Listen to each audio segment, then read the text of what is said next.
been in the animal field since the age of 14.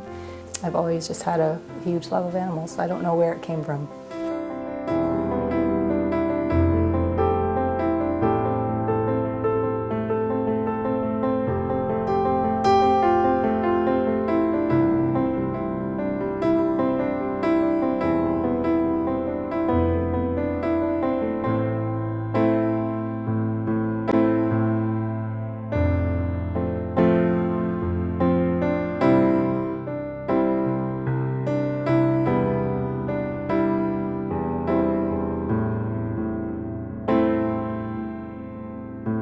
We are a rescue organization based out of Hamilton, Ontario, and we rescue animals from high-kill shelters and put them into foster homes until they are adopted. What they call the rescue room. It's like an extra room that one of the staff members has put aside for animals.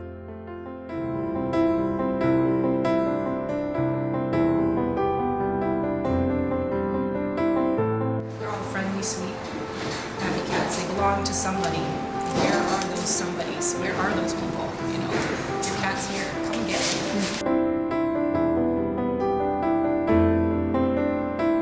Cats are considered disposable in our society for some reason. They're so common, they're so easy to acquire.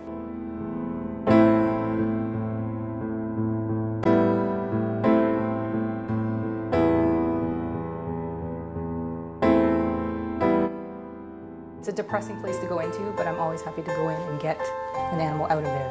That's always a really good feeling. They're sweet. Yeah. They're sweethearts. Purring.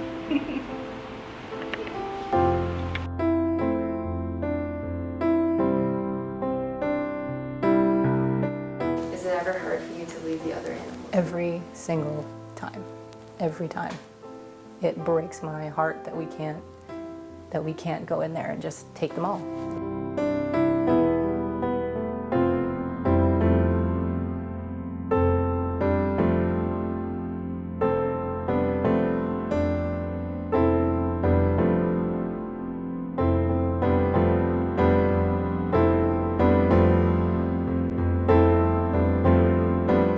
All of the rescue groups coming in and taking animals, the euthanasia rate is still huge in Hamilton.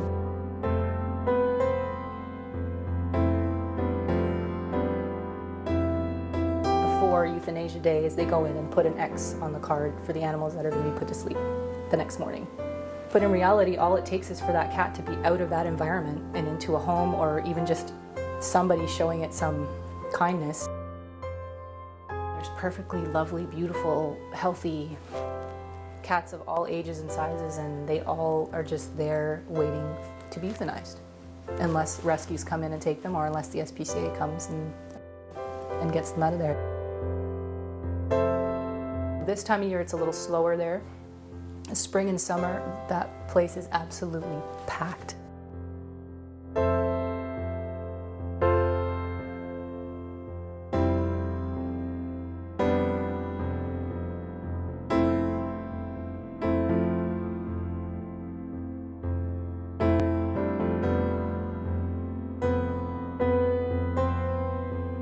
There's still a living creature that deserves to live, and deserves a chance at some kind of life beyond being stuck in a cage at animal control. You guys, you don't know what you're in for, but it's way better than this place. Like this might be a little scary going into a carrier and, going outside.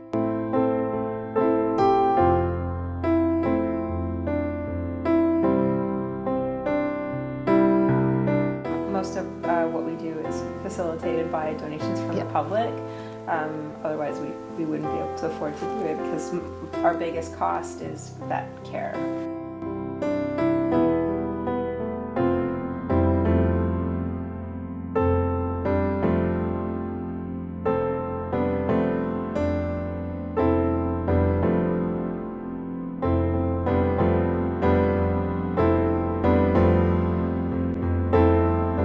It's all going to get better from here.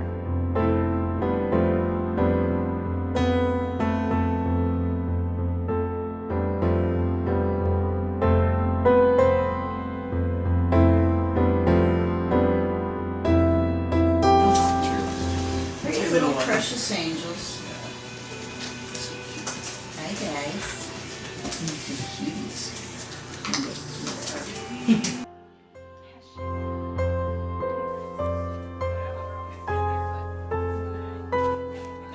The shelter treated them both times. Like they get medication at the shelter if they're lucky enough to make it far enough that they can be treated. They are treated for illnesses. They were fairly healthy, actually. They had already been through 2 bouts of upper respiratory virus, and the shelter treated them both times. They get medication at the shelter if they're lucky enough to make it far enough that they can be treated. They are treated for illnesses.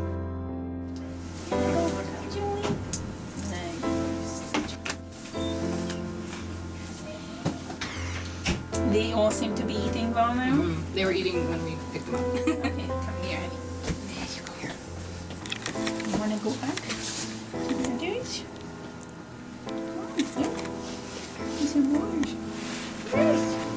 They've been stuck in a cage since they came into the shelter, so that was October 10th.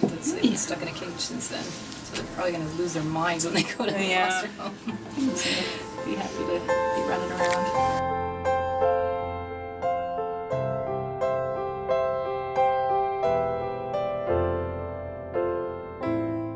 What's going on? What's going on in here? It must be Jackie. I think she mostly just recommended the lysine, which is a powder or a liquid that you can give them that helps boost their immune system to keep them healthy and keep them from not getting that virus again. I think she pretty much gave them all a good bill of health, though.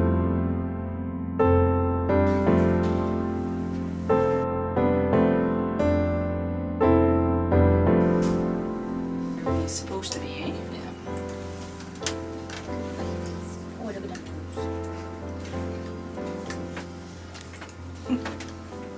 We use several different vets in the area, and they're very good to us. Yes, we couldn't do it without them. Really, animals need vet care, and they help us out immensely. So.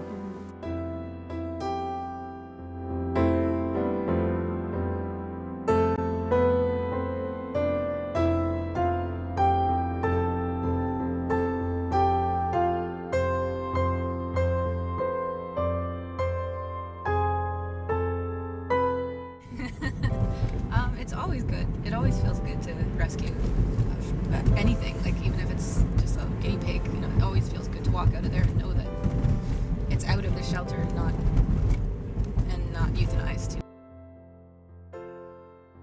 There are people who think that the people who work in animal control are just evil, or that they're terrible people and they don't care about animals, and that is not the case at all. Those people have a job, and unfortunately, the job sometimes is to euthanize animals. There's people in that shelter who organize what we do, so we get in touch with them, let them know what animals we're going to come get, or they'll contact us to let us know. Kittens that we rescued wouldn't have been rescued if she hadn't have put them aside and said, I know eventually someone's going to come for these kittens. And we did.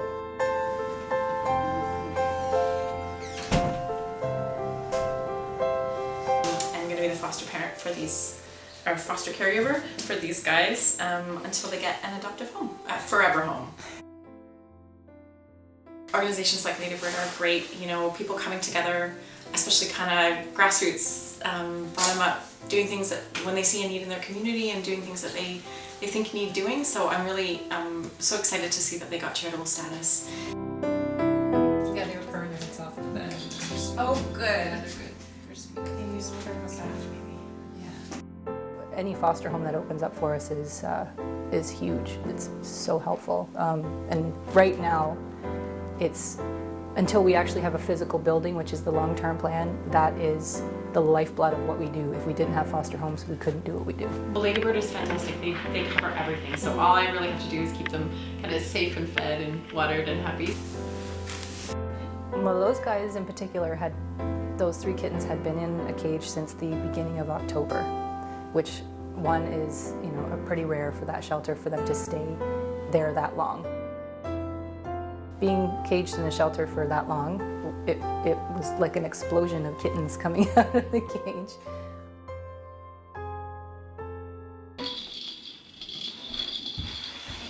We've rescued 125 animals now. It's not a huge number, but we're pretty proud of that number. This kind of exposure can help people understand why it's so important to get their animal fixed.